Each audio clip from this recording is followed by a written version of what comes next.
So without wasting time आज का topic है पायलोरिक स्टेनोसिस का। तो हम डेफिनेशन से स्टार्ट करेंगे। तो इसकी डेफिनेशन आप ये भी पढ़ सकते हो। Pyloric stenosis is the congenital progressive hypertrophy of the muscle of the pylorus causing partial or total obstruction of the stomach outlet. इसका मतलब है पायलोरिक स्टेनोसिस जो है वो एक कंजेनाइटल एनोमली है जिसका जो कारण है वो है कि हाइपरट्रॉफी हो रहा है मसल्स में जो है वो सेल्स का जो मतलब ग्रोथ है वो ज़्यादा हो गया। जिस पाइलोरस में जो मसल है, पाइलोरस की मसल, उसमें सेल्स बढ़ चुके हैं जिसकी वजह से जो रास्ता है वो पतला हो चुका है। स्टमक से इंटेस्टाइन के बीच में जो मोड़ आती है वो पाइलोरिक स्पिंक्टर होता है।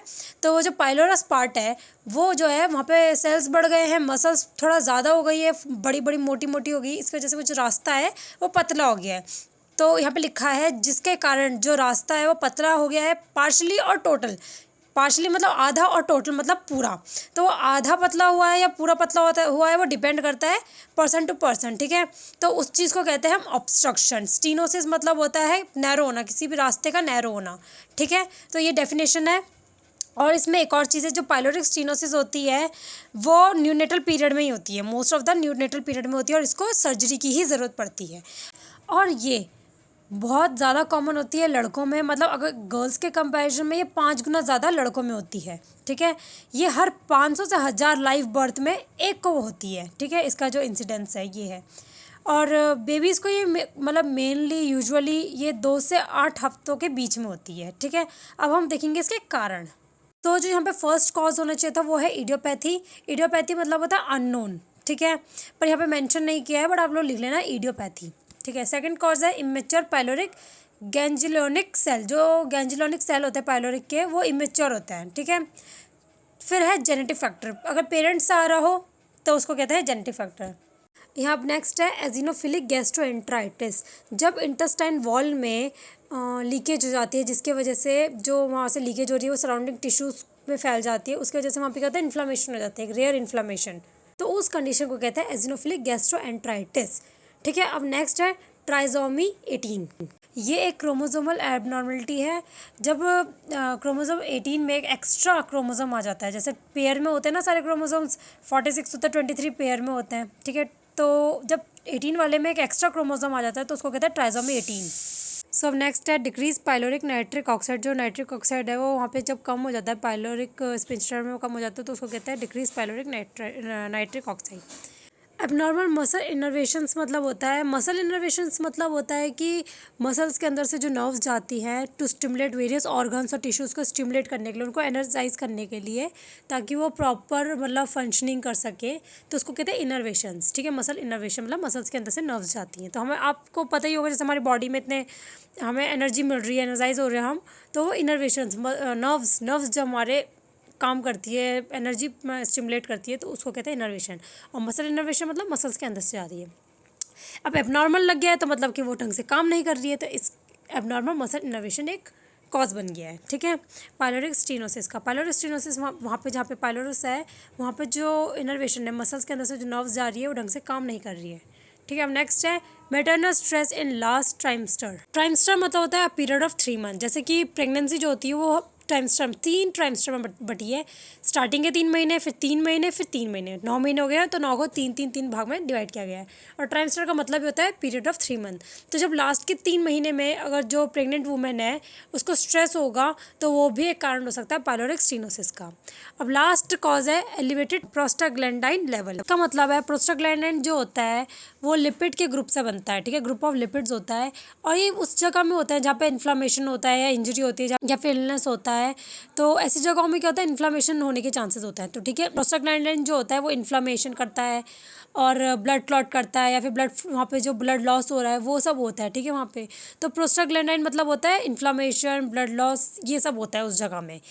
तो इसका जब लेवल हो जाता है वो इंक्रीज़ हो जाता है, तो वो भी एक पाइलोरिक स्टेनोसिस के कॉजेज़ होता है।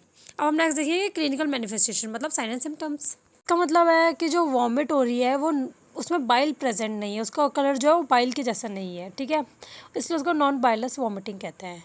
एमएसएस आफ्टर ईच फीड मतलब है आपको खाना खाने के बाद हर मतलब कुछ भी खाने के बाद वॉमिट जैसा फील होना या फिर वॉमिट होना, बेसिकली वॉमिटिंग को ही कहते हैं एमएसएस। फिर नेक्स्ट है हंगर। हंगर इसलिए लिखा है यहाँ पे मतलब साइन एंड सिम्टम्स, क्योंकि आप जब कुछ खाओगे ही नहीं, मतलब खाओगे मतलब बट डाइजेस्ट ही नहीं होगा, आप वॉमिट कर दोगे तो भूख तो लगेगी, इसलिए। फिर नेक्स्ट है प्रोग्रेसिव लॉस ऑफ फ्लूइड। जो फ्लूइड है वो भी आपके बॉडी से बहुत ज़्यादा लॉस होएगा, क्योंकि आप हर चीज़ को वॉमिट में बाहर निकाल दे रहे हो। कॉन्स्टिपेशन, क्योंकि कुछ डाइजेस्ट नहीं हो रही है तो स्टूल कहाँ से प्रेजेंट होगा, तो कॉन्स्टिपेशन हो जाएगा। यूरिनरी आउटपुट भी कम हो जाएगा, क्योंकि कुछ चीज़ जा ही नहीं रही है पेट के अंदर। डिहाइड्रेशन भी हो जाएगा, पानी की कमी। पेरिस्टाल्टिक मतलब होता है जब पेट में कुछ होगा ही नहीं ना, तो जो थोड़ा कॉन्ट्रैक्शन वगैरह होता रहता है पेट का, स्टमक का कॉन्ट्रैक्शन वगैरह होता रहता है, तो जो आवाज़ आती है जैसे गुड़गुड़ वगैरह की, तो उस चीज़ को कहते हैं पेरिस्टाल्टिक। नेक्स्ट है वेट लॉस। वेट लॉस तो होना ही है जब कुछ चीज़ हमारी बॉडी में लगेगी ही नहीं, कुछ भी न्यूट्रिएंट्स, प्रोटीन, तो वेट लॉस तो होना ही है। Electrolyte imbalance. इलेक्ट्रोलाइट इम्बैलेंस भी होना ही है, क्योंकि कुछ तो हम खा ही नहीं पा रहे हैं, कुछ बच्चा तो कुछ जो है वो कुछ खा ही नहीं पा रहा है, तो उसकी बॉडी में जाएगा क्या, तो इलेक्ट्रोलाइट जो है वो इम्बैलेंस तो होंगे ही। फ्लूइड इम्बैलेंस, इलेक्ट्रोलाइट इम्बैलेंस तो होना ही है, ठीक है। Palpating mass in the right upper quadrant. जो अपर राइट क्वाड्रेंट होगा वहाँ पे पैल्पेटिंग मास होएगा, ठीक है। अब नेक्स्ट है डायग्नोस्टिक इवैल्यूएशन, ठीक है। तो हिस्ट्री कलेक्शन और फिजिकल एग्जामिनेशन तो हर कंडीशन में आएगा। फिर नेक्स्ट है अल्ट्रासोनोग्राफी, जिसको हम कहते हैं अल्ट्रासाउंड। एक्सरे कराएंगे एब्डोमेन का, यूरिन एग्जामिनेशन होएगा, ठीक है। फिर मैनेजमेंट देखेंगे हम।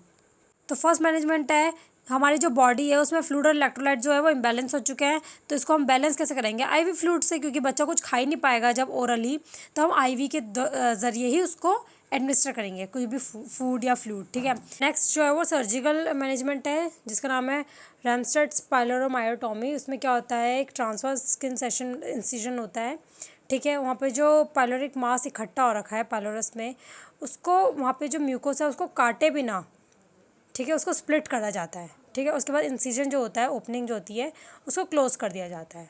ये पाइलोरोमायोटॉमी सर्जिकल मैनेजमेंट। अब इसके बाद देखेंगे हम नर्सिंग मैनेजमेंट। सो जो पहले हम पढ़ेंगे वो है प्री ऑपरेटिव केयर, ऑपरेशन से पहले वाली केयर। आईवी फ्लूइड एडमिनिस्टर करेंगे, यूरिन आउटपुट को मॉनिटर करेंगे, स्क्रीन ट्रिगर को मॉनिटर करेंगे, और वार्मथ जो है बच्चे को वार्मथ प्रोवाइड करेंगे। वार्मथ मतलब गर्माहट। वाइटल साइन को चेक करेंगे, और जो ब्रेस्ट फीडिंग है उसको प्रमोट करेंगे। एंड बर्प मतलब जैसे कि एक साइड से डकार लेना बोलते हैं ना, जब बच्चा दूध पीने का डकार लेता है तो उसको कहते हैं बर्प। नेक्स्ट है head should be elevated and baby should be position to the right side after feed. जो जब दूध पिला देता है माँ जो है वो दूध पिला देती है बच्चे को, तो उसको राइट साइड की साइड पोजिशन करना चाहिए, और जो उसका सिर है वो उसको एलिवेट करना चाहिए। प्री ऑपरेटिव केयर में स्टार्टिंग में एक पॉइंट ऐड होगा, कंसेंट फॉर्म भी साइन करवाना है, ठीक है। अब हम पढ़ेंगे पोस्ट ऑपरेटिव केयर। जो पोस्ट ऑपरेटिव केयर है वो होती है ऑपरेशन के बाद वाली केयर। तो हमें जो फीडिंग स्टार्ट करनी है बच्चे को, वो थोड़ा थोड़ा अमाउंट में स्टार्ट करनी है। सबसे पहले ब्रेस्ट मिल्क से स्टार्ट करेंगे। Initial feeding can be started with 1-2 tablespoon of clear solution every 2 hours of about 8 hour. तो जो 8 घंटे के बाद जो मतलब पोस्ट ऑपरेटिव का 8 घंटे रुकते हैं, उसके बाद हर 2-2 घंटे में उसको 1 या 2 चम्मच क्लियर सॉल्यूशन पिलाएंगे बच्चे को, ठीक है। अब नेक्स्ट है आफ्टर फीडिंग। फीड कराने के बाद बेबी को 45 से 60 मिनट तक उसका जो हेड है, बेबी का हेड है, उसके राइट साइड में एलिवेट करेंगे, उठाएंगे, ठीक है। अब नेक्स्ट है प्रोवाइड वार्मथ, गर्माहट देनी है बच्चे को। फीडिंग वुंड केयर, मतलब जो वुंड केयर हो रखी है, जहाँ पे वुंड है मतलब जहाँ पे इंसिजन हुआ है वहाँ पे उसकी केयर करनी है। मेडिकेशन प्रॉपर देना है, हाइजीन को मेंटेन करना है, इमोशनल सपोर्ट देना है पेरेंट्स को, हेल्थ एजुकेशन देनी है पेरेंट्स को, विद डिस्चार्ज एडवाइस भी देनी है, और पेरेंट्स को बताना है कि आप घर में इसकी कैसे केयर कर सकते हो, मतलब जो भी इंसिजन वगैरह है या फिर वुंड की केयर या फिर बेबी को कैसे मैनेज करना है घर में, ताकि वो आगे से ये प्रॉब्लम ना हो, तो उस सब की आप हेल्थ एजुकेशन दे सकते हो।